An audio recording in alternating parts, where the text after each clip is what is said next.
서울의 심장부 테헤란로의 스카이라인을 압도하는 JQ그룹의 본사 센츄리타워는 그 자체로 하나의 거대한 예술작품이었다. 강철과 유리가 빚어낸 기하학적인 외관은 차가운 도시의 지성을 상징했고, 구름을 뚫을 듯 솟아오른 첨탑은 끝없는 야망을 드러냈다. 윤서아는 타워의 거대한 회전문을 통과하며 잠시 숨을 골랐다. 그녀의 심장이 미세하게, 그러나 분명하게 평소보다 빠르게 뛰고 있었다. 지난 5년간 건축 프로젝트 매니저로서 굵직한 현장들을 훌륭하게 이끌어왔지만 오늘만큼은 긴장감을 떨칠 수 없었다. 대한민국 건설업계의 제왕 JQ그룹과의 첫 미팅이었기 때문이다. 윤서아 PM님 이쪽입니다. JQ그룹의 직원이 그녀를 정중하게 안내했다. 대리석으로 마감된 로비는 천장이 아득하게 높아 마치 신전에 들어선 듯한 착각을 불러일으켰다.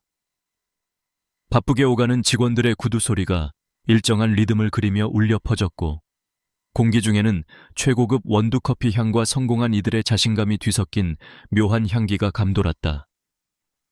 서아는 굳어지려는 표정을 풀고 부드러운 미소를 지으며 안내를 따랐다. 그녀가 이끄는 아키텍츠 나우는 업계에서 실력으로 급부상한 강소기업이었지만 JQ그룹과 같은 거함 앞에서는 여전히 작은 조각배에 불과했다. 이번 센츄리타워 리노베이션 프로젝트는 회사와 그녀 개인의 명운을 건 중요한 과제였다. 엘리베이터가 소리 없이 상승하는 동안 통유리 밖으로 서울의 정영이 파노라마처럼 펼쳐졌다. 빽빽하게 들어찬 빌딩 숲과 한강의 푸른 물줄기가 아득하게 멀어졌다. 10년 전 그저 막연하게 성공을 꿈꾸던 지방의 여고생은 이제 이 도시의 가장 높은 곳에서 자신의 능력을 증명해야 하는 자리에 서 있었다. 감회가 새로웠지만 지금은 감상에 젖어 있을 때가 아니었다. 그녀는 머릿속으로 프레젠테이션의 핵심 내용을 다시 한번 정리했다. 건물의 역사적 가치를 보존하면서도 JQ그룹의 미래 비전을 담아낼 혁신적인 디자인 예산과 기간을 모두 만족시킬 효율적인 공정관리 계획까지 모든 것이 완벽했다. 회의실은 42층 임원 전용 플로어의 가장 안쪽에 자리하고 있었다. 육중한 원목문이 열리자 길게 뻗은 회의 테이블을 중심으로 JQ그룹의 핵심 임원들이 이미 자리를 잡고 앉아 있었다. 날카로운 눈빛 굳게 닫힌 입술 값비싼 수트에서 풍기는 위압감이 회의실의 공기를 무겁게 짓눌렀다. 서아는 잠시 호흡을 가다듬고 당당하게 걸어 들어가 정중하게 허리를 숙였다. 안녕하십니까. 아키텍츠 나우의 프로젝트 매니저 윤서아입니다. 그녀의 맑고 힘있는 목소리가 침묵을 깼다. 임원들의 시선이 일제히 그녀에게로 향했다. 젊고 아름다운 여성이 이런 중책을 맡았다는 사실에 대한 의구심과 호기심이 뒤섞인 눈빛들이었다. 서아는 그런 시선에 익숙했다. 그녀는 흔들림 없는 미소를 유지하며 노트북을 테이블에 내려놓고 프레젠테이션을 준비했다. 모든 준비가 끝났을 때 회의실 안쪽의 문이 다시 한번 열렸다. 이전과는 비교할 수 없는 묵직한 긴장감이 실내를 감쌌다. 모든 임원들이 약속이라도 한 듯 자리에서 일어났다. 서아는 반사적으로 고개를 들었다. 그리고 그 순간 그녀의 세상이 멈췄다. 문 앞에 서 있는 남자는 검은색 맞춤 정장을 입고 있었다. 군더더기 없는 실루엣 넓은 어깨, 그리고 서늘할 정도로 완벽한 이목구비. 하지만 서아의 눈에 들어온 것은 그의 외모가 아니었다. 10년이라는 세월의 필터를 거쳤음에도 불구하고 단 한 번도 잊어본 적 없는 그녀의 기억 속에 박제된 그 얼굴이었다. 무심한 듯하면서도 모든 것을 꿰뚫어 보는 깊은 눈매 날렵한 콧날, 굳게 닫혀 있어 감정을 읽을 수 없는 입술. 강지훈, 그녀의 첫사랑. 그녀를 세상의 전부인 것처럼 웃게 만들었다가 한마디 말도 없이 사라져버린 소년. 서아의 심장이 발밑으로 곤두박질 치는 것 같았다. 머릿속이 새하얗게 비어버려 아무런 생각도 할 수 없었다. 어떻게 왜 그가 여기에 JQ그룹의 후계자라는 소문은 들었지만 이렇게 프로젝트의 최고 책임자로 마주하게 될 줄은 꿈에도 몰랐다. 그는 임원들의 인사를 받으며 상석으로 걸어왔다. 그의 발걸음 하나하나가 서아의 심장을 쿵쿵하고 내리찍었다. 자리에 앉은 그는 서류를 넘겨보며 나직하고 힘있는 목소리로 말했다. 시간이 없으니 바로 시작하죠. 그 목소리. 앳된 소년의 목소리는 사라지고 냉정하고 권위적인 남자의 목소리만이 남아 있었다. 그는 회의실 전체를 훑어보았다. 그의 시선이 다른 임원들을 지나 프레젠테이션을 위해 서 있는 서아에게 잠시 머물렀다. 서아는 저도 모르게 숨을 멈췄다. 제발 그가 자신을 알아보길, 아니 알아보지 못하길. 모순된 감정이 그녀 안에서 거세게 충돌했다. 그러나 그의 눈빛은 아무런 동요도 없이 그녀를 스쳐 지나갔다. 마치 처음 보는 낯선 사람 혹은 그저 업무적으로 마주한 수많은 협력업체 직원 중 한 명을 대하는 눈빛이었다. 그 짧은 1초 동안 서아는 천국과 지옥을 오갔다. 그리고 남은 것은 깊은 실망감과 알 수 없는 안도감이었다. 그는 그녀를 기억하지 못했다. 정신을 차려야 했다. 윤서아는 마른 입술을 살짝 깨물었다. 지금은 과거에 얽매여 있을 때가 아니었다. 그녀는 JQ그룹의 총괄 책임자 강지훈 앞에 서 있는 것이지 10년 전의 소년 앞에 서 있는 것이 아니었다. 그녀는 프로였다. 네, 그럼 지금부터 센츄리타워 리노베이션 프로젝트 제안 발표를 시작하겠습니다. 스스로도 놀랄 만큼 침착한 목소리가 흘러나왔다. 그녀는 스크린을 향해 몸을 돌리고 강지훈이 앉아있는 방향으로는 시선조차 주지 않으려 애썼다. 그녀는 준비한 모든 것을 쏟아냈다. 건물의 철학 공간의 재해석 동선과 채광 친환경 자재의 활용, 그리고 이 모든 것을 통해 JQ그룹이 얻게 될 유무형의 가치까지. 그녀의 발표는 논리정연했고 열정적이었으며 설득력이 있었다. 무겁게 가라앉아 있던 회의실의 분위기가 조금씩 그녀의 페이스에 말려들고 있었다. 몇몇 임원들은 고개를 끄덕이며 긍정적인 반응을 보였다. 발표가 끝났을 때 서아는 가쁘게 차오르는 숨을 애써 감췄다. 긴장이 풀리자 온몸에 힘이 빠져나가는 것 같았다. 그녀는 조심스럽게 고개를 돌려 상석에 앉은 강지훈을 바라보았다. 그는 여전히 무표정한 얼굴로 서류를 들여다보고 있었다. 길고 섬세한 손가락이 종이를 천천히 넘겼다. 한참 동안 회의실에는 침묵만이 흘렀다. 서아가 초조하게 그의 입이 열리기를 기다리고 있을 때 그가 마침내 고개를 들었다. 윤서아 씨. 그의 입에서 자신의 이름이 불리는 순간 서아의 심장이 다시 한번 철렁 내려앉았다. 하지만 그의 목소리에는 어떠한 감정도 실려 있지 않았다. 디자인 컨셉은 흥미롭군요. 하지만 현실성이 떨어집니다. 차가운 목소리가 회의실 전체에 울려 퍼졌다. 제시한 예산으로는 이 정도 수준의 자재를 사용하는 것이 불가능하고 공사 기간도 지나치게 낙관적입니다. 특히 중앙 아트리움의 유리돔 설계는 구조적인 안정성 검토가 미흡해 보입니다. JQ그룹은 꿈을 파는 회사가 아니라 현실에 발을 딛고 건물을 짓는 회사입니다. 그의 지적은 날카롭고 정확했다. 모든 것이 뼈아프게 사실이었다. 하지만 그의 말투는 마치 그녀의 모든 노력과 열정을 한순간에 무가치한 것으로 만들어버리는 듯한 냉소마저 담고 있었다. 서아는 얼굴이 화끈거리는 것을 느꼈다. 다른 임원들 앞에서 공개적으로 면박을 당한 기분이었다. 그녀는 주먹을 꾹 쥐었다. 무너질 수 없었다.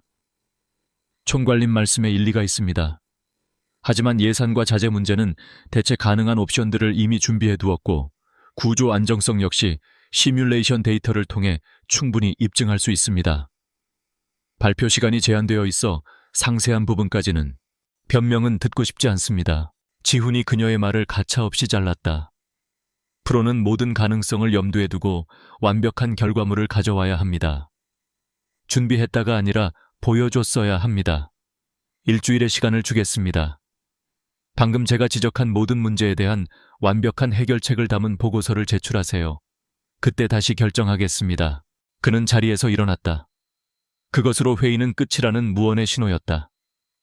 임원들이 황급히 그를 따랐고 회의실에는 순식간에 서아와 그녀의 팀원 한 명만이 덩그러니 남았다. 강지훈은 회의실을 나가기 직전 아주 잠시 서아를 향해 고개를 돌렸다. 그의 눈빛이 스치는 찰나 서아는 그 깊은 눈동자 안에서 아주 미세한 감정의 파동을 본 것 같았지만 그것은 너무나도 짧은 순간이라 착각이라고 생각할 수밖에 없었다.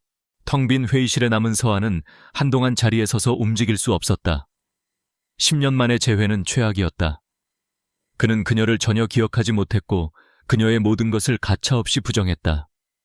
가슴 한구석이 시리고 아팠다.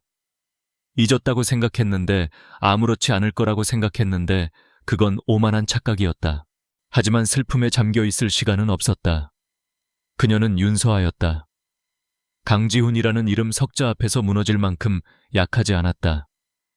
오히려 그의 냉정한 태도는 그녀 안에 잠들어 있던 승부욕을 자극했다. 좋아, 강지훈. 네가 나를 기억하지 못한다면 실력으로 내 이름을 너의 머릿속에 똑똑히 새겨주겠어. 총괄 책임자와 프로젝트 매니저로서 오직 실력으로만. 서아는 결심한 듯 눈빛을 빛내며 흩어져 있던 서류들을 챙기기 시작했다. 그녀의 손길은 더 이상 떨리지 않았다.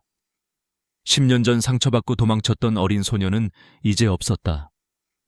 지금 여기에는 대한민국 최고의 자리에 오른 그에게 자신의 능력을 증명해 보이고야 말겠다는 결심으로 가득 찬 프로페셔널 윤서아만이 서 있었다. 그녀는 거대한 센츄리 타워의 창밖으로 펼쳐진 서울의 풍경을 내려다보았다. 이 도시에서 살아남기 위해, 그리고 다시는 누구에게도 무시당하지 않기 위해 그녀는 더욱 강해져야만 했다. 전쟁은 이제 막 시작되었다. JQ 그룹 본사에서 돌아온 아키텍츠 나우의 사무실은 패배감과 긴장감으로 무겁게 가라앉아 있었다. 팀원들은 모두 제자리에 앉아 있었지만 키보드를 두드리는 소리도 마우스를 클릭하는 소리도 들리지 않았다. 마치 보이지 않는 거대한 바위가 모두의 어깨를 짓누르고 있는 듯했다. 그 침묵의 중심에는 윤서아가 있었다. 그녀는 자신의 자리에 꼿꼿이 앉아 방금 전 강지훈이 던졌던 냉혹한 말들을 머릿속으로 되새기고 있었다. PM님 괜찮으세요? 팀의 막내이자 서아를 친누나처럼 따르는 신입 디자이너 이수진이 조심스럽게 물었다. 그녀의 눈에는 걱정이 가득했다. 서아는 천천히 고개를 들어 팀원들을 둘러보았다. 모두가 그녀의 입만 바라보고 있었다. 이 프로젝트의 모든 것을 걸었던 그들의 얼굴에는 실망과 불안이 역력했다. 여기서 리더인 자신이 무너지면 모든 것이 끝장이었다. 서아는 의자 등받이에 기대었던 몸을 바로 세웠다. 그리고는 희미하게 미소를 지었다. 괜찮아요. 아니, 오히려 잘 됐어요. 의외의 대답에 팀원들의 눈이 동그래졌다. 내 뭐가 잘 됐다는 말씀이세요? 거의 대놓고 망신을 당했는데. 서아가 자리에서 일어나 회의용 화이트보드 앞으로 걸어갔다. 그녀는 보드마카를 집어들고 뚜껑을 여는 경쾌한 소리와 함께 강지훈이 지적했던 문제점들을 하나씩 적어 내려가기 시작했다. 예산 초과 문제 자재, 비현실적인 공사기간, 중앙 아트리움 유리돔 구조, 안정성 미흡. 강지훈 총괄, 그 사람이 한 말은 우리를 모욕하려는 게 아니에요. 철저하게 JQ 그룹의 입장에서 이 프로젝트의 약점을 정확하게 짚어낸 겁니다. 그녀의 목소리는 차분했지만 힘이 있었다. 우리는 우리 디자인에 너무 취해서 가장 기본적인 현실 감각을 놓치고 있었던 건지도 몰라요. 그는 우리에게 그걸 깨우쳐 준 겁니다. 그리고 가장 중요한 건 우리를 바로 탈락시키지 않았다는 거죠. 서아는 마지막 말을 힘주어 말했다. 일주일. 우리에겐 모든 것을 바로잡을 일주일이라는 시간이 있어요. 이건 모욕이 아니라 시험입니다. 우리가 이 거대한 프로젝트를 감당할 자격이 있는지 증명해 보이라는 마지막 기회라고요. 자, 다들 정신 차리고 다시 시작합시다. 그녀의 단호하고 긍정적인 태도에 사무실의 무거운 공기가 서서히 걷히기 시작했다. 팀원들의 눈에 다시 생기가 돌았다. 그래, 아직 끝난 게 아니었다. 서아의 말대로 이것은 기회였다. 그들은 각자의 컴퓨터 앞에 앉아 키보드를 두드리기 시작했고 사무실은 금세 활기를 되찾았다. 서아는 그 모습을 만족스럽게 바라보다가 다시 자신의 자리로 돌아와 모니터를 켰다. 강지훈.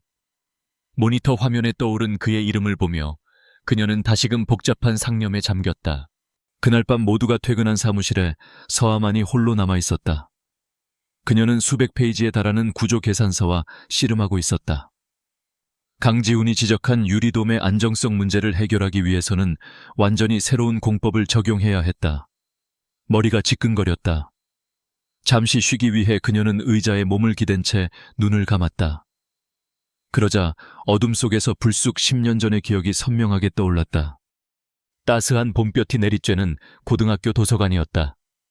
창밖으로는 벚꽃이 팝콘처럼 흐드러지게 피어 있었다.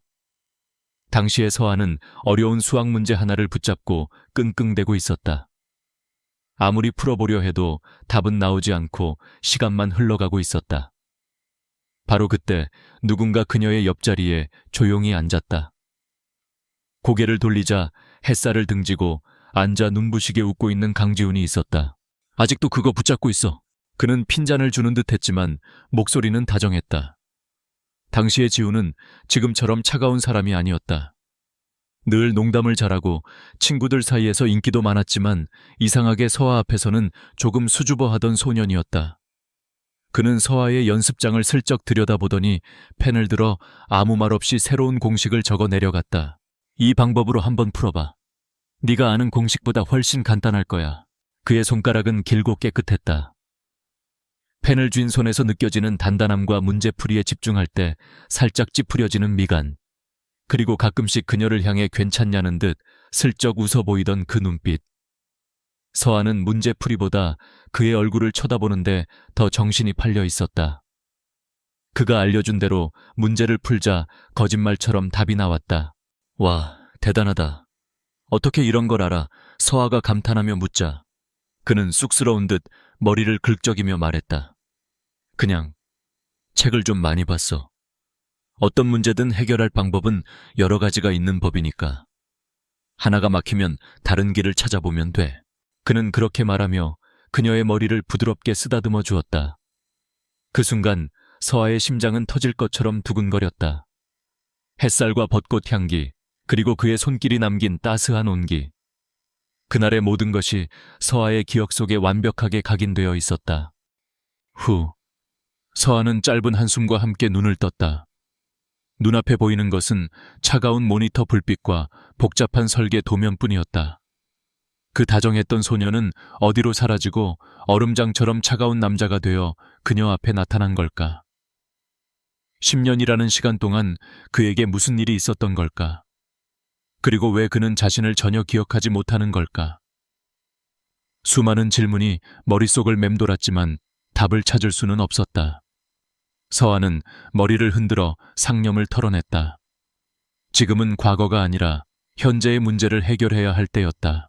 다음 날부터 본격적인 전쟁이 시작되었다. 서아의 팀은 밤낮을 가리지 않고 수정 제안서 작업에 매달렸다. 하지만 이상한 일이 벌어지기 시작했다. JQ그룹의 관련 부서에 기술적인 데이터를 요청하면 담당자가 자리에 없다거나 자료를 찾는데 시간이 걸린다는 핑계로 답변이 한없이 늦어졌다. 어렵게 받은 자료는 중요한 부분이 누락되어 있거나 수치가 미묘하게 틀려 처음부터 다시 검토해야 하는 경우가 다반사였다. 이거 아무래도 이상해요, PM님. 일부러 우리를 방해하는 것 같아요. 이수진이 울상을 지으며 말했다. 서아도 같은 생각이었다. 이것은 단순한 비협조가 아니었다. 보이지 않는 손이 조직적으로 그들의 작업을 방해하고 있었다. 이대로는 일주일 안에 제대로 된 보고서를 만드는 것조차 불가능했다. 결국 서아는 직접 JQ그룹을 찾아가기로 결심했다.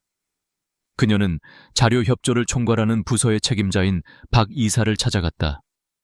박 이사는 기름진 머리를 깔끔하게 빗어 넘기고 값비싼 시계를 찬 중년의 남자였다.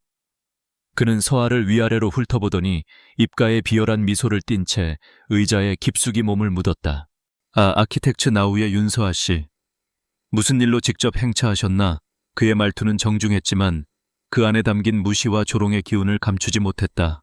박 이사님 요청드린 자료에 문제가 좀 있는 것 같아서 직접 찾아왔습니다. 저희 작업에 필수적인 데이터들이 계속 누락되거나 오류가 있는 채로 전달되고 있습니다. 확인 좀 부탁드립니다. 서아는 최대한 감정을 배제하고 사무적으로 말했다.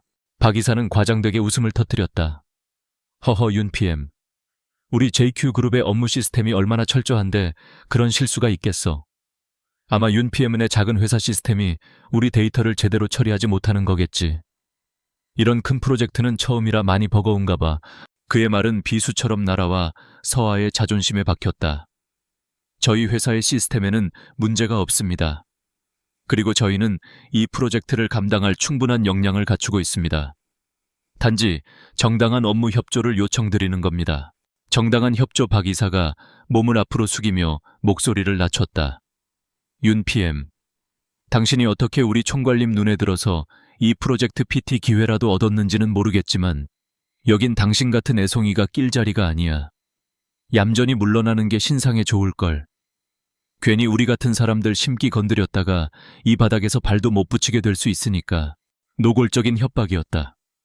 서한은 순간 말문이 막혔다. 이토록 대놓고 저기를 드러낼 줄은 몰랐다. 그가 바로 자신들을 방해하는 보이지 않는 손의 주인이었다. 하지만 누구의 지시를 받고 움직이는 걸까? 설마. 강지훈, 그가 자신을 내쫓기 위해 이런 치졸한 방법을 쓰는 거라고는 믿고 싶지 않았다. 서한은 분노로 떨리는 손을 감추며 자리에서 일어났다. 무슨 말씀이신지 잘 알겠습니다. 업무에 참고하도록 하죠. 그녀는 더 이상 그와 말을 섞고 싶지 않았다. 그녀는 차갑게 돌아섰고 등 뒤로 박 이사의 만족스러운 비웃음 소리가 들려왔다.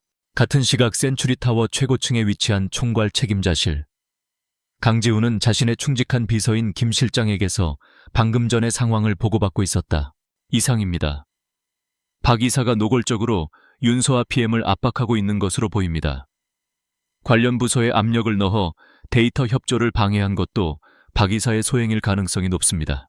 지훈은 거대한 통유리 창밖으로 펼쳐진 도시를 내려다보며 아무 말도 하지 않았다. 하지만 굳게 담은 입술과 미세하게 떨리는 턱선이 그의 분노를 드러내고 있었다. 김 실장은 오랫동안 그를 보좌해왔지만 주인의 속내를 완벽하게 읽어내는 것은 여전히 어려운 일이었다. 어떻게 처리할까요? 박 이사에게 경고를. 아니, 아직은 가만둬. 지훈이 낮은 목소리로 말했다. 꼬리가 길면 밟히는 법이야. 그가 어디까지 가는지 지켜본다. 다만 지훈은 잠시 말을 멈췄다. 그의 뇌리에는 박 이사에게 모욕을 당하고도 꿋꿋하게 돌아서던 서아의 뒷모습이 떠올랐다. 그녀가 얼마나 분하고 힘들었을지 생각하자 심장 한구석이 날카롭게 저려왔다. 그녀를 이렇게 힘든 상황에 몰아넣은 것이 결국 자기 자신이라는 죄책감이 그를 짓눌렀다. 하지만 그는 아직 나설 수 없었다. 10년 전에 그 비밀이 해결되기 전까지는 그녀를 가까이 할 수도 대놓고 도울 수도 없었다. 김 실장, 센츄리타워의 오리지널 구조 설계, 데이터 백업 서버에 보관되어 있겠지. 네, 총괄님. 극비 문서로 분류되어 있습니다. 그걸 익명으로 윤서아 PM에게 보내. 해킹된 것처럼 보이게 위장해서. 김 실장의 눈이 살짝 커졌지만 그는 아무것도 묻지 않고 고개를 숙였다. 알겠습니다. 그날 밤 사무실에 홀로 남아 절망적인 기분으로 모니터를 바라보던 서아의 메일함에 발신인 불명의 메일 한 통이 도착했다. 망설임 끝에 메일을 클릭한 순간 그녀의 눈이 휘둥그레졌다. 화면 가득 그녀가 그토록 애타게 찾던 센츄리타워의 완벽한 오리지널 구조 데이터와 관련 계산식들이 펼쳐져 있었다. 마치 누군가 그녀의 고통을 지켜보기라도 한 듯 가장 절실한 순간에 나타난 구원의 손길이었다. 이게 대체 어떻게 된 일이지? 누가 왜 자신에게 이런 극비 자료를 보낸 걸까? JQ그룹 내부의 조력자, 아니면 또 다른 함정. 서한은 혼란스러웠지만 동시에 가슴 깊은 곳에서부터 뜨거운 희망이 솟아오르는 것을 느꼈다. 누가 보냈든 상관없었다. 이제 그녀에게는 방역할 무기가 생겼다. 그녀의 눈빛이 다시 한번 날카롭게 빛났다. 이 알 수 없는 도움을 발판 삼아 그녀는 강지훈과 박 이사 그리고 JQ그룹 전체를 놀라게 할 결과물을 만들어내리라 다짐했다. 일주일이라는 시간은 화살처럼 흘러갔다. 아키텍트 나우 사무실은 그야말로 전쟁터였다. 밤낮의 경계가 무너졌고 직원들은 컵라면과 커피로 끼니를 때우며 모니터 앞에서 떠나질 않았다. 하지만 사무실의 공기는 지난주와 완전히 달랐다. 패배감 대신 치열한 열정과 해낼 수 있다는 도끼가 공간을 가득 메우고 있었다. 그 중심에는 지휘관처럼 굳건히 서 있는 윤서아가 있었다. 익명으로 받은 완벽한 데이터는 그녀에게 천군만마와도 같았다. 그녀는 그것을 단순한 참고 자료로 쓰지 않았다. 그녀는 밤을 새워 데이터를 분석하고 기존의 설계를 완전히 해체한 뒤 재조립했다. 강지훈이 던졌던 날카로운 지적들은 더 이상 공격이 아니라 완벽한 건축물을 향한 가이드라인이 되었다. 그녀는 그의 비판을 뛰어넘는 그조차도 예상하지 못했을 결과물을 만들어내고 있었다. 결전의 날 아침 서한은 거울 앞에 섰다. 며칠 밤을 샌 탓에 얼굴은 조금 푸석했지만 그녀의 눈빛만큼은 그 어느 때보다 단단하고 총명하게 빛나고 있었다. 그녀는 망설임 없이 가장 날렵하고 전문적으로 보이는 검은색 정장을 골라 입었다. 이것은 단순한 프레젠테이션이 아니었다. 명백한 전쟁이었고 그녀는 승리할 준비를 마쳤다. 다시 찾은 JQ그룹 42층의 회의실. 일주일 전과 같은 장소였지만 공기의 밀도는 훨씬 더 무거웠다. 임원들의 얼굴에는 노골적인 의심과 기대가 뒤섞여 있었다. 특히 한쪽 구석에 앉은 박 이사는 여유로운 미소를 지으며 서아를 바라보고 있었다. 마치 사냥감을 코너로 몰아넣고 마지막 순간을 즐기는 포식자의 얼굴이었다. 그는 서아가 절대 일주일 만에 해결책을 가져오지 못했을 것이라 확신하고 있었다. 회의실 문이 열리고 강지훈이 들어섰다. 그는 여전히 감정의 동요를 찾아볼 수 없는 얼음 같은 표정이었다. 상석에 앉은 그는 서아에게 눈길 한 번 주지 않고 앞에 놓인 서류를 넘기며 말했다. 시작하죠. 그 한마디에 회의실의 모든 소음이 멎었다. 서아는 심호흡을 한 번 하고 프레젠테이션을 위해 앞으로 나섰다. 일주일 전에 긴장하던 신입사원 같은 모습은 온데간데 없었다. 그녀의 걸음걸이는 당당했고 어깨는 꼿꼿했으며 그녀의 전신에서는 누구도 함부로 넘볼 수 없는 전문가의 아우라가 뿜어져 나왔다. 다시 한번 제안 발표의 기회를 주셔서 감사합니다. 지금부터 지난 일주일간 저희가 보완한 센츄리 타워 리노베이션 프로젝트 수정안에 대해 설명드리겠습니다. 그녀의 목소리는 조용했지만 회의실 전체를 장악했다. 그녀는 스크린에 첫 번째 슬라이드를 띄웠다. 문제점, 그리고 우리의 해답. 먼저 총괄님께서 지적하신 예산과 자재 문제입니다. 서아는 기존 자재 리스트와 새로운 리스트를 나란히 띄웠다. 저희는 JQ그룹의 기존 협력업체 외에 유럽의 신소재 전문 기업 3곳과 직접 접촉했습니다. 그 결과 기존 자재와 동급 혹은 그 이상의 성능을 가지면서도 비용은 15% 절감할 수 있는 대체재를 확보했습니다. 여기 세부적인 자재 성능 비교 데이터와 공급 견적서입니다. 그녀의 설명은 군더더기 없이 명료했다. 임원들 사이에서 작게 술렁이는 소리가 들렸다. 박 이사의 미간이 미세하게 찌푸려졌다. 다음은 공사 기간입니다. 서아는 복잡해 보이는 네트워크 공정표를 화면에 띄웠다. 기존의 공정표는 주요 공사들이 순차적으로 진행되도록 설계되어 있었습니다. 하지만 저희는 PRT CPM 기법을 도입하여 안전에 영향을 주지 않는 선에서 주요 공정들을 동시에 진행할 수 있는 최적화된 공정표를 재설계했습니다. 이를 통해 전체 공사 기간을 기존 안보다 8% 단축하면서도 오히려 안전 점검 단계는 2배로 늘려 안정성을 확보했습니다. 이것은 단순한 수정이 아니라 프로젝트 관리 능력 자체를 증명하는 것이었다. 몇몇 기술직 임원들은 감탄한 듯 고개를 끄덕였다. 이제 마지막 가장 핵심적인 문제였다.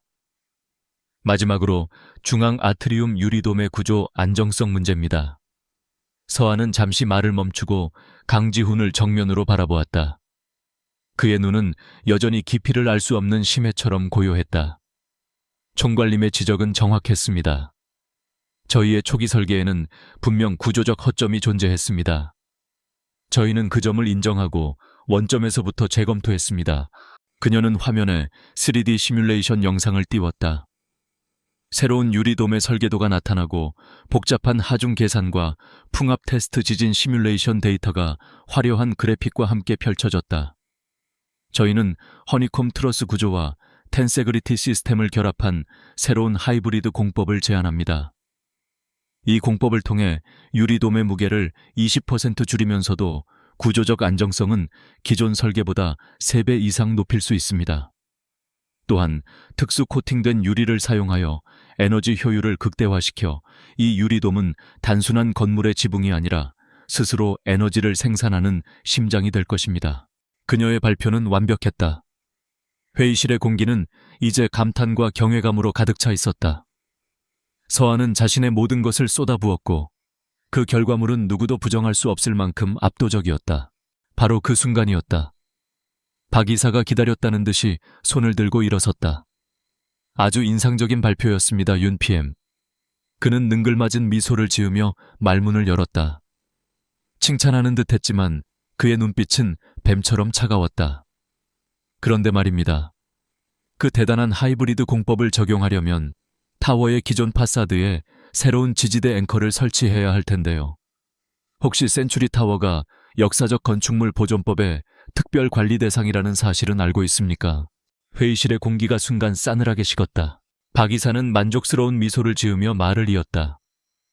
당신이 제안한 앵커 설치 지점은 법적으로 보호받는 구역이라 단 1mm의 훼손도 허용되지 않습니다. 이걸 무시하고 공사를 진행하면 JQ그룹은 천문학적인 벌금과 함께 공사 중단 명령을 받게 될 겁니다.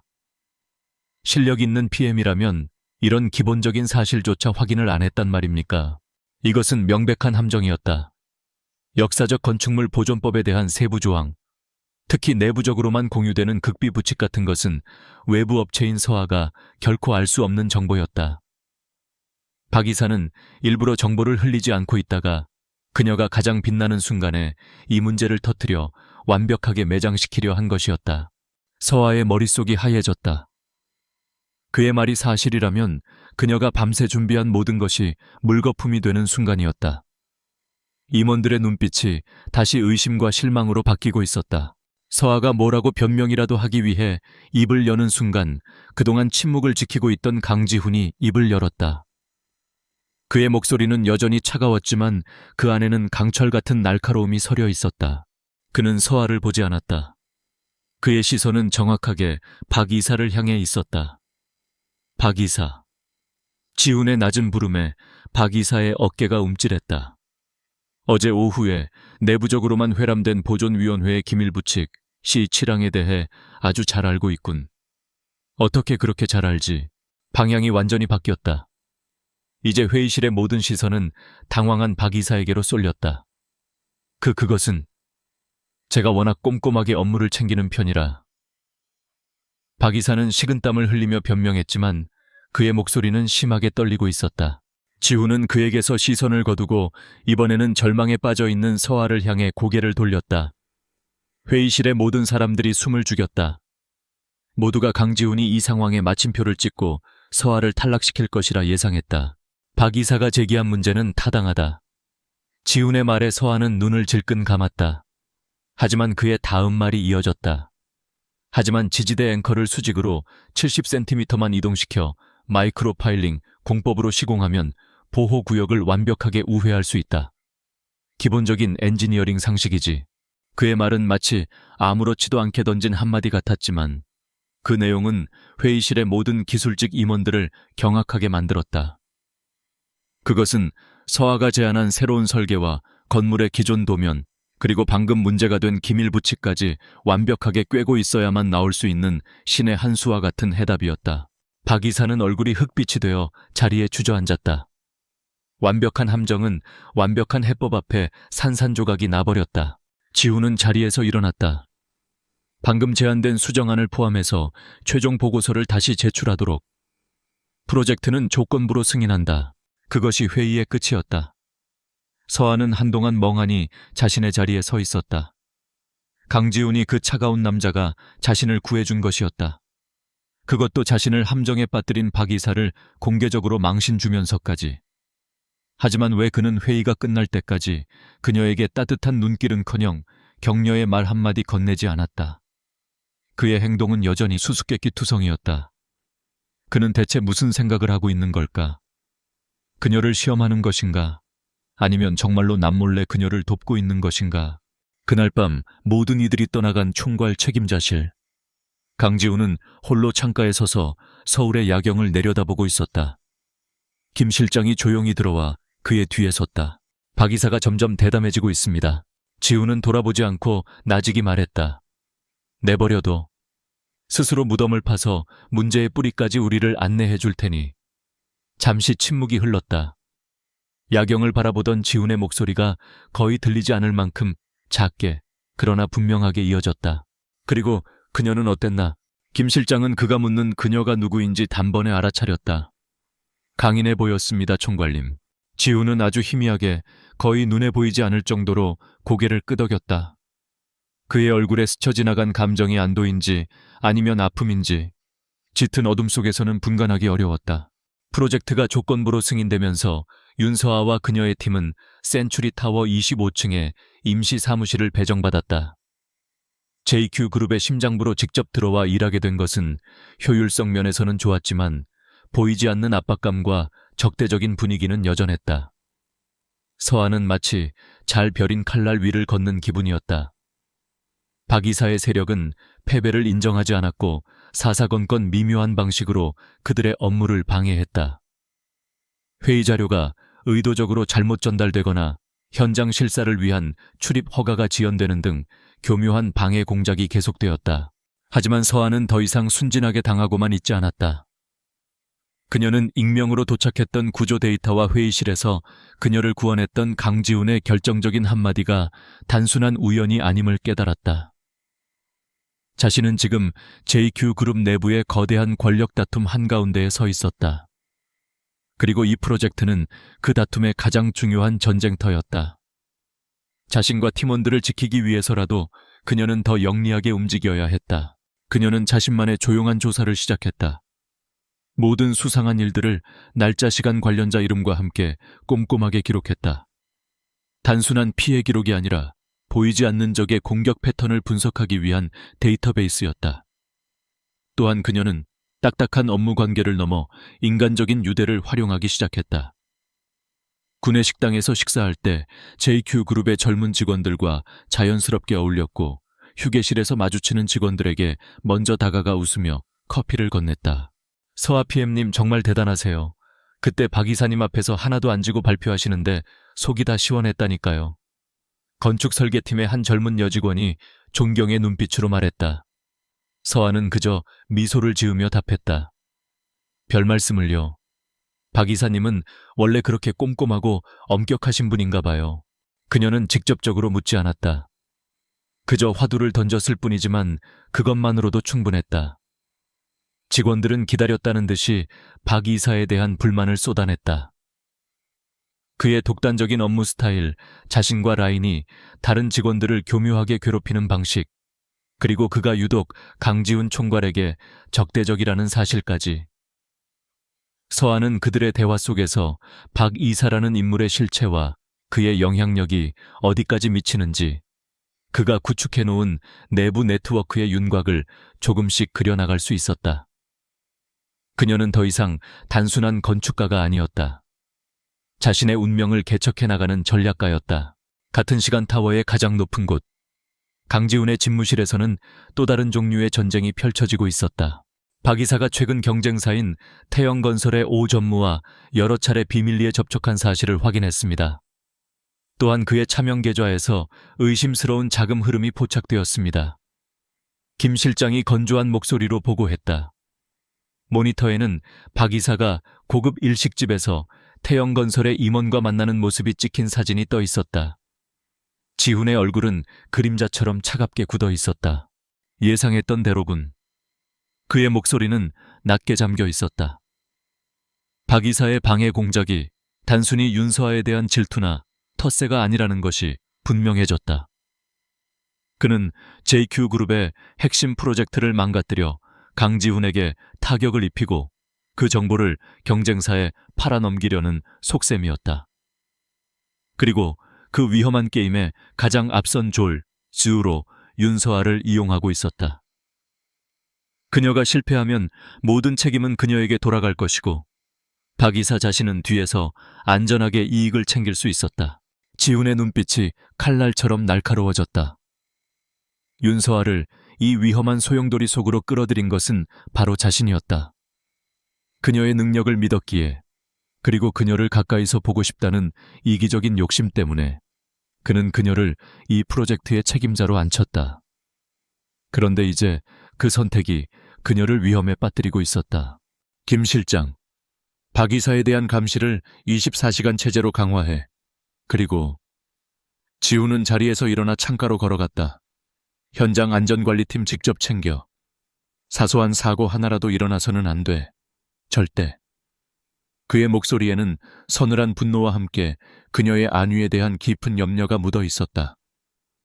그는 아직까지 그녀 앞에 직접 나설 수는 없었지만 그림자 속에서 그녀를 향한 모든 위협을 막아낼 생각이었다. 그는 그녀의 보이지 않는 수호자였다. 며칠 후 서아의 팀은 임시 사무실의 집기를 정리하고 있었다. 프로젝트가 본격적으로 궤도에 오르면서 필요한 장비와 서류들이 그녀의 본사에서 대량으로 옮겨져 왔다.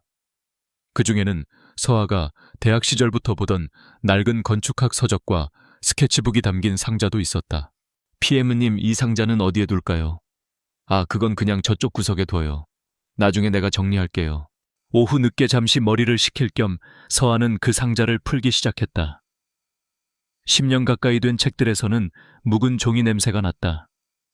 책장을 넘길 때마다 밑줄을 긋고 메모를 해두었던 치열했던 시절의 흔적들이 아련하게 떠올랐다. 그녀는 가장 두꺼운 구조역학 전공 서적을 꺼내들었다. 그때 책갈피 사이에서 무언가 툭 하고 바닥으로 떨어졌다. 작고 은색으로 된 물건이었다. 서아는 무심코 그것을 주워들었다. 그리고 숨을 멈췄다. 손바닥 위에 놓인 것은 세월의 흔적으로 빛이 바랜 작은 나침반 모양의 펜던트였다. 순간 10년 전의 기억이 본물처럼 터져나왔다. 고등학교 졸업식 날이었다. 친구들과 사진을 찍고 웃고 떠들었지만 서아의 마음 한구석은 텅 빈 것처럼 허전했다. 강지훈이 곧 유학을 떠난다는 소문 때문이었다. 이제 다시는 그를 볼 수 없을 거라는 생각에 눈물이 날 것 같았다. 행사가 모두 끝나고 사람들이 흩어질 무렵 누군가 그녀의 팔을 붙잡았다. 강지훈이었다. 그는 평소에 장난기 넘치는 모습과는 달리 어딘가 슬프고 진지한 얼굴을 하고 있었다. 그는 서아를 아무도 없는 교정의 벚나무 아래로 데려갔다. 이거, 너 가져. 그가 내민 손바닥 위에는 바로 이 나침반 펜던트가 놓여 있었다. 길 잃어버리지 말라고. 네가 어디에 있든 항상 꿈을 향해서 가라고. 그의 목소리는 조금 떨리고 있었다. 그는 무언가 더 할 말이 있는 듯 입술을 달싹였다. 그의 눈빛은 그동안 한 번도 본 적 없는 깊고 애틋한 감정으로 가득 차 있었다. 하지만 바로 그때 멀리서 그를 부르는 친구들의 목소리가 들려왔다. 그는 아쉬운 표정을 지으며 돌아섰다.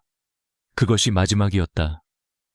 그날 이후 그는 정말로 학교에서 사라졌다. 마치 처음부터 없었던 사람처럼. 서아는 손안에서 희미하게 온기가 느껴지는 듯한 펜던트를 가만히 내려다보았다. 어떻게 이걸 잊고 있었을까?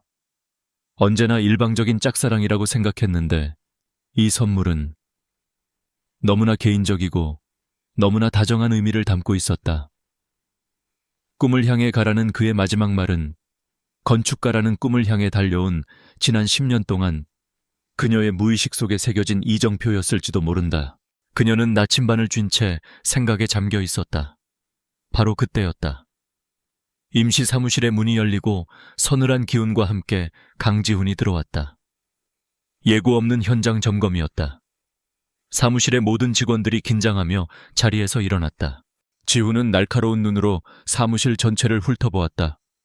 그리고 그의 시선이 한 곳에 멈췄다. 멍하니 서서 손안에 무언가를 들여다보고 있는 윤서에게. 그의 눈이 그녀의 손에 들린 은색 나침반 펜던트에 닿는 순간 그의 얼음 같던 표정에 아주 미세한 균열이 생겼다. 놀람, 그리고 그보다 더 깊은 차마 이름 붙일 수 없는 감정의 파도가 그의 눈동자 속에서 찰나의 순간 스쳐 지나갔다. 하지만 그것은 곧 다시 두꺼운 무표정의 가면 아래로 감춰졌다.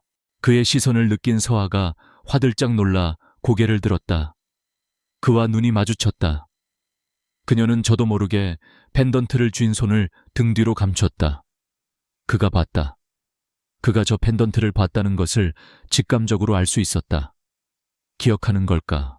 숨막히는 정적이 흘렀다. 그가 기억을 떠올리길 무언가 말을 해주길 바라는 그녀의 간절한 마음과는 달리 그의 입에서 나온 것은 얼음보다 차가운 질책이었다. 윤서아 PM, 내가 급여를 주는 이유가 이런 장난감이나 만지작거리며 망상에 빠지라고 주는 건 아닐 텐데. 그의 목소리는 사무실 전체에 싸늘하게 울려 퍼졌다. 그는 곧바로 서아의 책상으로 다가와 진행 중인 설계 도면들을 날카롭게 지적하기 시작했다. 사소한 부분까지 트집을 잡는 그의 태도에 팀원들은 안절부절 못했다. 점검을 마친 그는 아무 일 없었다는 듯 차갑게 돌아섰다.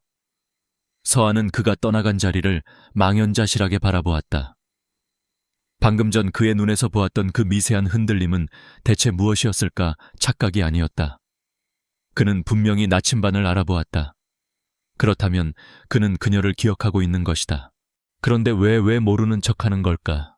왜 이렇게까지 잔인하게 구는 걸까? 질문이 바뀌었다. 그는 나를 기억할까에서 그는 왜 나를 기억하지 못하는 척할까로.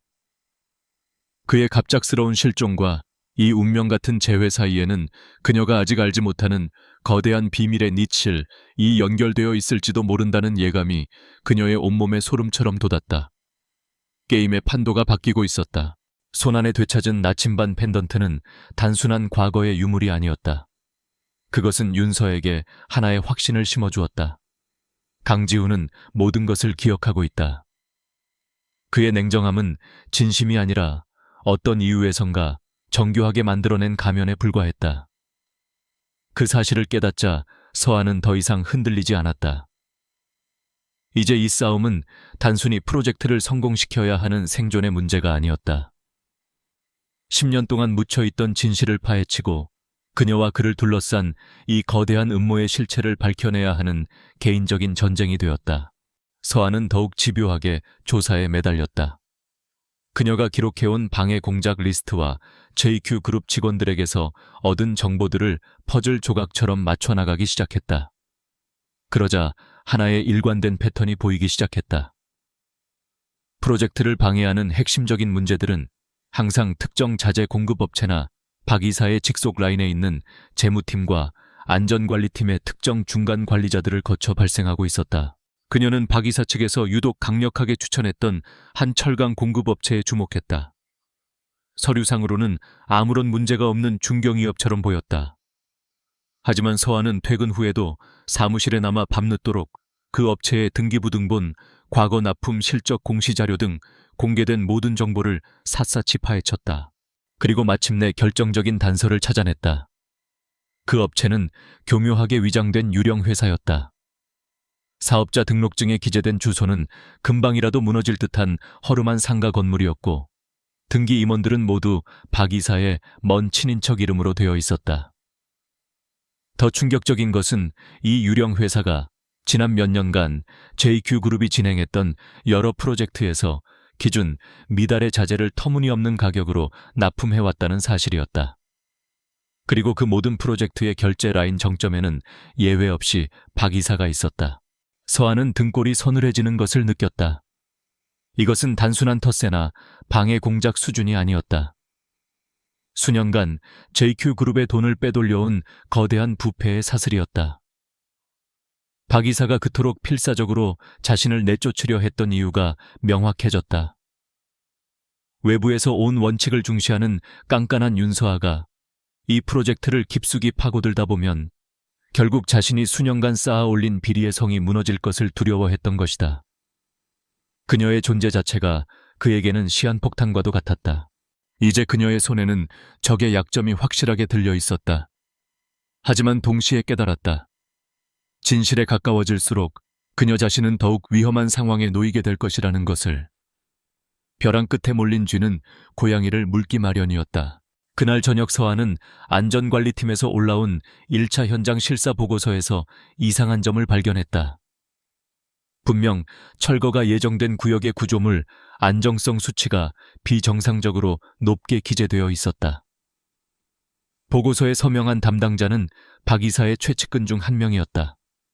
왠지 모를 불길한 예감에 그녀는 직접 현장을 확인해야겠다고 결심했다. PM님 너무 늦었는데 내일 가보시는 게... 팀원이 걱정스럽게 말렸지만 서한은 고개를 저었다. 아니, 지금 가봐야겠어. 뭔가 이상해. 이미 작업 시간이 모두 끝난 센츄리 타워의 리노베이션 현장은 어둡고 스산했다. 최소한의 비상등만이 켜져 있어 거대한 골조와 자재 더미들이 기괴한 그림자를 길게 늘어뜨리고 있었다. 서한은 안전모를 고쳐 쓰고 손전등으로 발밑을 비추며 보고서에 명시된 구역으로 향했다. 인적이 끊긴 공사 현장은 마치 거대한 짐승의 뱃속처럼 고요하고 위협적이었다. 그녀는 문제의 구조물 앞에 서서 손전등으로 기둥의 접합부를 꼼꼼히 살폈다. 보고서의 내용과는 달리 몇몇 볼트가 위험할 정도로 헐거워져 있었다. 누군가 의도적으로 안전점검을 허위로 보고한 것이 틀림없었다. 만약 이 사실을 모른 채 다음 단계의 철거 작업이 진행되었다면 대형 붕괴 사고로 이어질 수도 있는 아찔한 상황이었다. 그녀가 증거 사진을 찍기 위해 휴대폰을 꺼내드는 순간이었다. 위층에서 끼익 하는 섬뜩한 금속성 마찰음이 들려왔다. 서아가 반사적으로 고개를 든 찰나 그녀의 머리 위 임시 적재 공간에 아슬아슬하게 쌓여있던 거대한 강철 파이프 더미가 균형을 잃고 그녀를 향해 폭포수처럼 쏟아져 내리기 시작했다. 위험해. 비명조차 지를 수 없었다. 눈앞이 하얘지고 온몸이 그 자리에 얼어붙었다. 죽음의 그림자가 그녀를 덮치는 바로 그 순간 어둠 속에서 뛰쳐나온 거대한 그림자가 그녀의 몸을 거칠게 낚아챘다. 와, 강력한 힘에 이끌려 몸이 옆으로 날아갔고 그녀는 자신을 덮친 사람과 함께 바닥에 나뒹굴었다. 거의 동시에 夸과과광 하는 오글루시틀리 귀청이 터질 듯한 굉음과 함께 그녀가 서 있던 자리에 수십 개의 강철 파이프가 내리꽂혔다. 콘크리트 바닥이 부서지며 뿌연 먼지가 사방으로 피어올랐다. 정신을 차릴 수가 없었다. 귀는 굉음에 먹먹했고 온몸은 사시나무처럼 떨렸다. 자신을 구해준 남자는 단단한 팔로 그녀의 몸을 감싸 안은 채 추가적인 낙하물로부터 그녀를 보호하려는 듯 자신의 몸으로 그녀의 위를 덮고 있었다. 쿵쾅거리는 그의 심장 소리가 그녀의 뺨을 통해 고스란히 전해져 왔다. 괜찮아, 다친 데 없어. 먼지가 가라앉자 남자가 거친 숨을 몰아쉬며 물었다. 그 목소리, 얼음장처럼 차갑던 그 목소리가 아니었다. 당황과 공포, 그리고 안도감이 뒤섞인 날 것 그대로의 감정이 담긴 목소리였다. 서아는 떨리는 눈으로 그를 올려다보았다. 강지훈이었다. 그의 얼굴에는 냉정한 CEO의 가면이 완전히 벗겨져 있었다. 흐트러진 머리카락 먼지로 얼룩진 값비싼 수트, 그리고 그녀를 향한 절박하고도 애틋한 눈빛. 서아는 그 눈빛 속에서 10년 전 자신에게 나침반을 건네주던 소년의 모습을 보았다. 그녀가 지난 10년 동안 마음속으로 그토록 찾아 헤매던 바로 그 눈빛이었다. 어떻게 다친 데 없냐고 물었다 윤서아. 그가 그녀의 양팔을 붙잡아 일으켜 세웠다. 그의 손길은 다급했지만 조심스러웠다. 그녀의 머리부터 발끝까지 혹시 다친 곳은 없는지 살피는 그의 눈동자는 절박하게 흔들리고 있었다. 그와 그녀 사이에 존재하던 투명한 얼음벽이 산산조각 나는 순간이었다. 어떻게 알고 오셨어요? 서아가 겨우 목소리를 냈다. 너 혼자 이 시간에 현장으로 가는 걸 보고만 있을 만큼 내가 바보는 아니니까. 이건 사고가 아니야, 윤서아. 넌 위험에 빠졌어. 그는 처음으로 그녀의 직함 없이 이름을 불렀다. 그 부름이 서아의 심장에 깊은 파문을 일으켰다. 지우는 분노로 턱을 단단히 굳혔다. 박 이사를 주시하고 있었다. 하지만 그가 이렇게까지 무모한 짓을 할 줄은 몰랐어. 그는 모든 것을 설명하지는 않았지만 그녀가 표적이 되었다는 사실과 그 배후를 알고 있음을 시인했다. 바로 그때 서아의 목에 걸려있던 나침반 펜던트가 셔츠 밖으로 빠져나와 희미한 불빛에 반짝였다. 지훈의 시선이 그곳에 머물렀다. 그는 조심스럽게 손을 뻗어 떨리는 손끝으로 펜던트를 들어 올렸다. 아직 가지고 있었구나. 그의 목소리는 거의 속삭임에 가까웠다. 더 이상의 부정은 없었다. 더 이상의 위장도 없었다. 그는 모든 것을 기억하고 있었다. 그 순간 멀리서 여러 개의 손전등 불빛과 함께 다급한 발소리가 들려왔다. 지훈의 연락을 받은 김 실장과 보안팀이 현장에 도착한 것이었다. 마법 같은 순간은 깨졌지만 두 사람 사이의 공기는 이전과 완전히 달라져 있었다. 지훈은 부분적으로나마 CEO의 가면을 다시 썼다. 현장을 즉시 폐쇄하고 사고 경위를 철저히 조사해. 그리고 윤서아 PM은 지금부터 절대 혼자 다니지 않도록 해. 24시간 경호를 붙여. 그것은 차가운 명령이었지만 그 안에 담긴 것은 명백한 보호의 의지였다.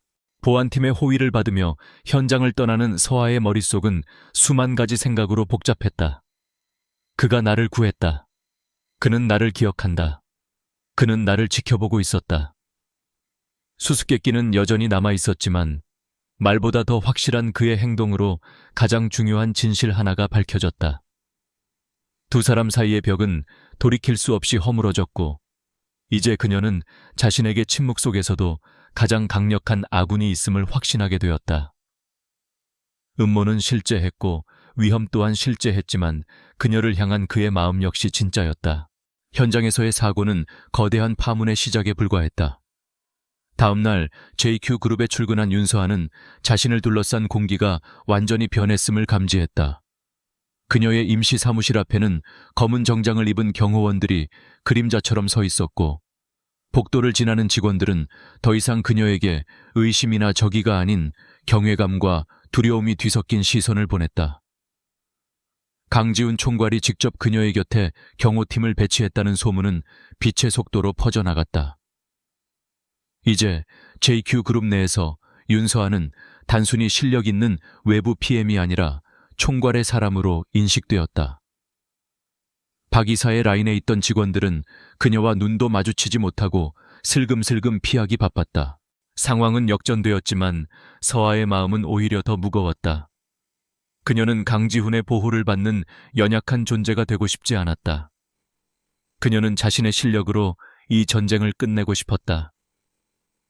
밤사이 그녀는 자신이 찾아낸 박 이사의 유령 회사에 대한 모든 증거 자료를 완벽하게 정리했다. 이제 남은 것은 결정적인 한 방이었다. 하지만 벼랑 끝에 몰린 쥐는 상상 이상으로 교활하고 악랄했다. 박 이사는 강지훈이 자신의 비리를 이미 파악하고 방역을 준비하고 있다는 것을 직감했다. 이대로 가만히 앉아서 당할 수 없다고 판단한 그는 자신이 살기 위해 JQ그룹 전체를 불태워버릴 마지막 도박을 감행했다. 그날 오후 대한민국 모든 언론사의 경제부 기자들에게 익명의 제보 메일이 한 통씩 발송되었다. JQ그룹 센츄리타워 리노베이션 프로젝트 총체적 부실과 안전 불감증의 실태 고발. 메일에는 지극히 전문적으로 조작된 자료들이 첨부되어 있었다. 윤서아가 제안했던 하이브리드 공법이 실제로는 심각한 구조적 결함을 가지고 있다는 내용의 위조된 보고서 기준, 미달의 자재를 사용하기로 내부적으로 합의했다는 거짓 회의록, 그리고 얼마 전 현장에서 일어났던 강관 낙하 사고를 부실 공사로 인한 예견된 인재로 포장한 현장 사진까지. 모든 자료는 JQ그룹의 명성과 윤서아의 커리어를 한순간에 나락으로 떨어뜨릴 만큼 악의적이고 치밀했다. 기사가 터져 나오자 세상은 발칵 뒤집혔다. JQ그룹의 주가는 폭락하기 시작했고 그룹 본사 앞에는 프로젝트 중단을 요구하는 시위대와 취재진이 구름처럼 몰려들었다. 박 이사는 언론과의 인터뷰에서 마치 정의의 내부 고발자인 양 행세하며 눈물까지 글썽겼다. 저는 회사의 잘못된 결정을 바로잡으려 했을 뿐입니다. 경험도 없는 젊은 외부 PM에게 무리하게 프로젝트를 맡긴 강지훈 총괄의 독단적인 경영 방식이 이 모든 사태를 불렀습니다. 모든 화살은 정확하게 강지훈과 윤서아를 향했다. 회사는 창사 이래 최대의 위기에 직면했다. 긴급 주주총회가 소집되었고 강지훈과 윤서아는 성난 주주들과 언론의 날 선 질문 앞에 서야만 했다. 주주총회장은 그야말로 아수라장이었다. 카메라 플래시가 쉴 새 없이 터졌고 고성과 비난이 사방에서 빗발쳤다. 단상에 선 서아는 수백 개의 눈이 자신을 향해 쏘아대는 것을 온몸으로 느끼며 입술을 깨물었다. 그녀 옆에 선 강지훈은 태산처럼 굳건한 표정이었지만 그 역시 이 위기를 어떻게 타개할 수 있을지 짐작하기 어려웠다. 예상대로 박 이사가 주주들을 선동하며 가장 먼저 포문을 열었다. 여러분, 저기 서 있는 윤서아 PM이 제출한 엉터리 설계안과 강지훈 총괄의 무책임한 결정이 우리 JQ그룹을 어떻게 망가뜨렸는지 보십시오. 지금이라도 이 프로젝트를 전면 백지화하고 두 사람에게 엄중한 책임을 물어야 합니다. 박 이사의 선동에 장내가 더욱 소란스러워졌다. 모든 것이 그가 짜놓은 각본대로 흘러가는 듯했다. 서아가 해명하기 위해 마이크를 잡으려 할 때 지훈이 그녀의 손을 가만히 제지했다. 그리고는 한 발짝 앞으로 나섰다. 장내의 모든 소음이 거짓말처럼 그에게 집중되었다. 박 이사 말이 맞습니다. 강지훈의 입에서 나온 첫마디는 모두의 예상을 뒤엎는 것이었다. 서아조차 놀라 그를 쳐다보았다. 이번 사태에 대한 모든 책임은 최종 결정권자인 저에게 있습니다. 그는 깊이 허리를 숙였다. 그리고 다시 고개를 들었을 때 그의 눈빛은 더 이상 차갑지 않았다. 그의 눈빛은 JQ그룹의 진정한 지배자다운 서늘하면서도 압도적인 카리스마로 불타고 있었다. 하지만 책임의 방식이 틀렸습니다. 저는 사태로 책임지는 것이 아니라 진실을 밝힘으로써 책임을 질 것입니다. 그가 손짓하자 회의장 대형 스크린의 화면이 바뀌었다. 가장 먼저 등장한 것은 박 이사가 경쟁사인 태영건설의 오 전무와 비밀리에 만나는 장면이 담긴 영상이었다. 박 이사의 얼굴이 새하얗게 질렸다. 박 이사는 JQ그룹의 핵심 정보를 경쟁사에 팔아넘기는 대가로 거액의 뒷돈을 받아왔습니다. 화면이 바뀌고 박 이사의 차명 계좌에 얽힌 복잡한 자금 흐름도가 나타났다. 그리고 다음 화면에는 서아가 밤새워 찾아냈던 바로 그 유령 회사의 실체가 낱낱이 드러났다. 또한 그는 수년간 유령 회사를 통해 기준 미달의 자재를 납품하며 회사 돈을 횡령해왔습니다. 그가 그토록 윤서아 PM을 반대했던 이유는 그녀가 너무 유능해서 자신의 비리가 탄로 날까 두려웠기 때문입니다. 장내는 이제 경악과 충격으로 술렁였다. 상황은 순식간에 역전되었다. 그리고 마침내 마지막 영상이 재생되었다. 그것은 현장 CCTV에 찍힌 영상이었다. 어둠 속에서 한 남자가 의도적으로 강관 더미의 안전장치를 푸는 장면, 그리고 그 남자가 박 이사에게 전화를 걸어 무언가를 보고하는 장면까지 선명하게 담겨 있었다. 그는 자신의 비리를 덮기 위해 한 사람의 목숨을 빼앗으려 했습니다. 언론에 보도된 사고는 부실 공사 때문이 아니라 완벽하게 계획된 살인 미수 사건이었습니다. 지훈의 마지막 말이 폭탄처럼 터져 나왔다. 박 이사는 그 자리에 주저앉아 버렸다. 회의장 뒤편에서 대기하고 있던 검사와 수사관들이 그에게 다가가 차가운 수갑을 채웠다. 모든 것이 끝나는 순간이었다. 사태가 정리되고 기자들이 정신없이 카메라 셔터를 눌러대는 혼란 속에서 강지훈은 마이크를 다시 잡았다. 그의 시선은 더 이상 주주들이나 기자들을 향해 있지 않았다. 그의 시선은 오직 충격과 혼란 속에서 자신을 바라보고 있는 단 한 사람, 윤서에게 고정되어 있었다. 그리고 마지막으로 제가 왜 이 모든 위험을 감수하면서까지 윤서아 PM을 이 자리에 세웠는지에 대한 개인적인 해명을 해야겠습니다. 그의 목소리는 회의장 전체에 울려 퍼졌지만 그것은 오직 그녀에게만 들리는 고백과도 같았다. 10년 전 저는 그녀를 떠나야만 했습니다. 당시 저희 집안은 후계 자리를 놓고 피비린내 나는 전쟁 중이었습니다. 제 반대편에 있던 사람들은 저를 압박하기 위해 제 주변 사람들을 위협하기 시작했습니다. 그들이 아직 아무 힘도 없던 그녀를 다음 타겟으로 삼았다는 것을 알게 된 순간 제가 할 수 있는 유일한 선택은 그녀의 인생에서 완벽하게 사라져주는 것뿐이었습니다. 그녀를 지킬 수 있는 유일한 방법이었습니다. 서아의 눈에서 눈물이 흘러내렸다.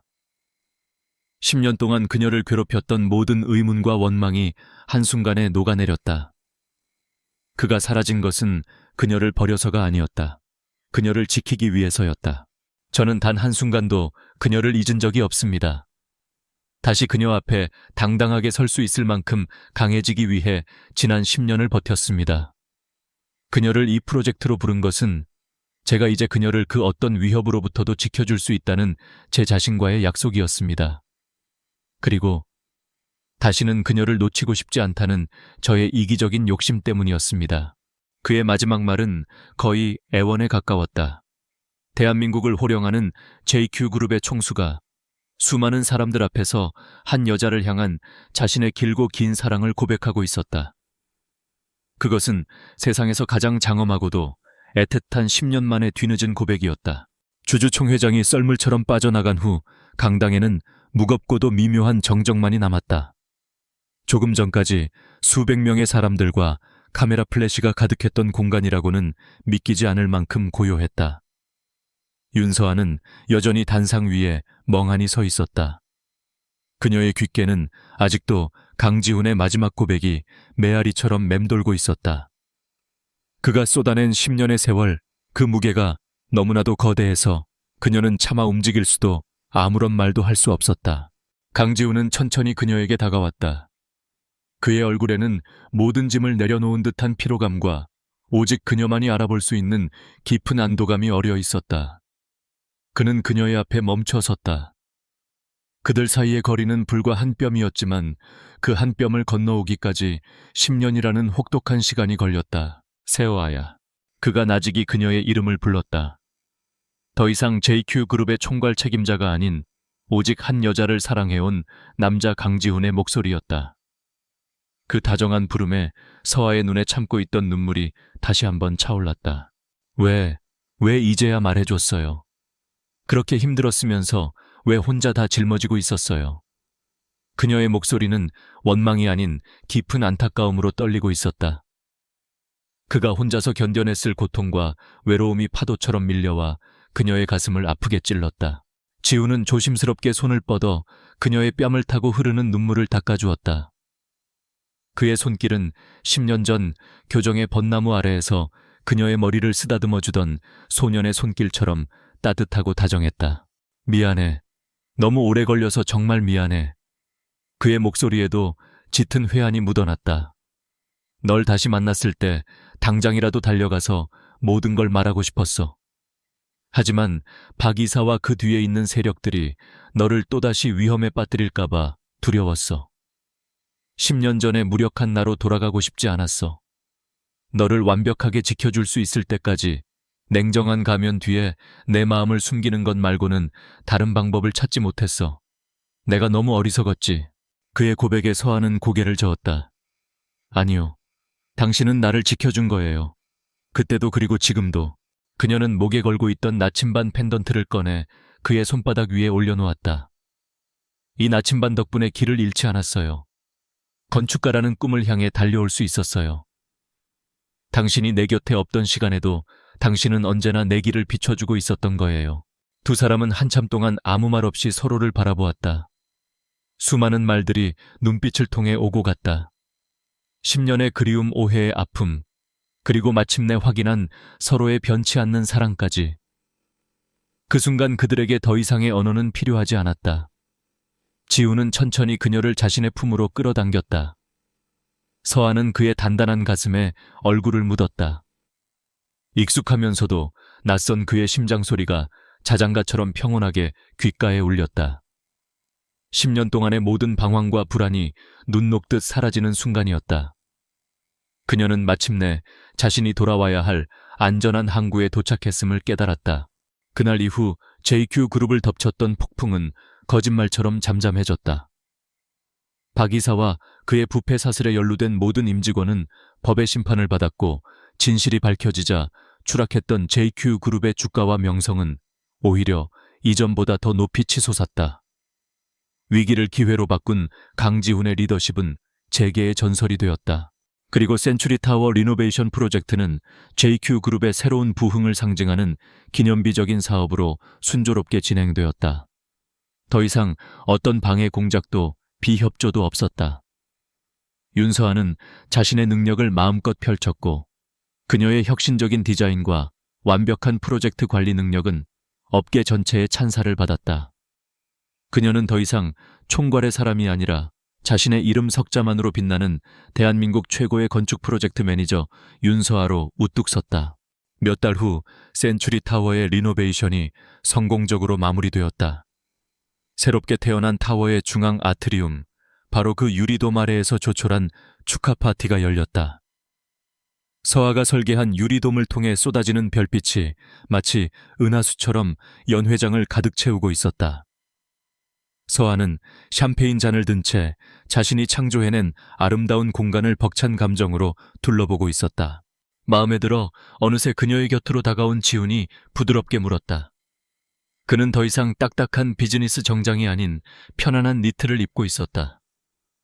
차가운 총수의 모습은 온데간데 없고 오직 서아만을 바라보는 다정한 남자의 얼굴이 그 자리를 대신하고 있었다.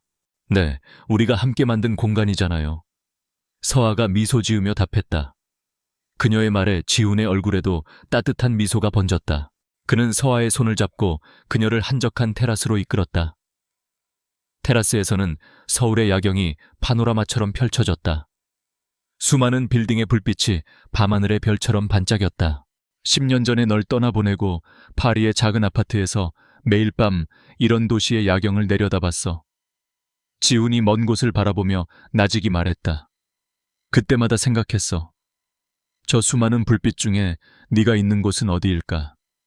지금은 뭘 하고 있을까? 밥은 잘 먹고 다닐까? 혹시 나를 잊었을까? 그의 목소리에 담긴 절절한 그리움에 서아의 마음이 저려왔다. 그녀는 그의 손을 더욱 꽉 잡았다. 나도 매일 당신을 생각했어요.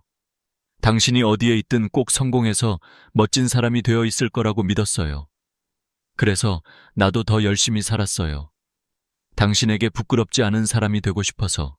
지훈이 고개를 돌려 그녀를 바라보았다. 그의 눈빛은 세상의 모든 별을 담은 것처럼 깊고 따뜻했다. 서아야, 너는 내게 언제나 가장 빛나는 별이었어. 그는 품 안에서 작은 벨벳 상자를 꺼냈다. 상자를 열자 그 안에는 그녀의 나침반 펜던트와 똑같은 디자인으로 만들어진 섬세한 다이아몬드가 세팅된 반지가 반짝이고 있었다. 10년 동안 내 마음의 나침반은 항상 너를 가리키고 있었어. 이제는 평생 내 곁에서 나의 길잡이가 되어주지 않을래. 그것은 세상에서 가장 긴 시간을 돌아온 가장 진심 어린 청혼이었다. 서아의 눈에 기쁨의 눈물이 고였다. 그녀는 말없이 고개를 끄덕였다. 네라는 대답 대신 그녀는 그의 목을 끌어안고 그의 입술에 입을 맞췄다. 10년의 기다림과 그리움, 그리고 영원한 사랑의 약속이 담긴 깊고 부드러운 입맞춤이었다. 두 사람은 한참 동안 서로를 아는 채 그들이 함께 완성한 타워의 가장 높은 곳에서 도시의 야경을 내려다보았다. 한때 갈등과 음모의 상징이었던 이 차가운 강철의 탑은 이제 두 사람의 길고 긴 사랑이 마침내 결실을 맺은 세상에서 가장 따뜻하고 아름다운 사랑의 증표가 되어 밤하늘 아래 영원히 빛나고 있었다. 10년 전 미처 피우지 못했던 작은 사랑의 씨앗은 가장 혹독한 겨울을 견뎌내고 마침내 세상에서 가장 눈부신 꽃으로 피어났다.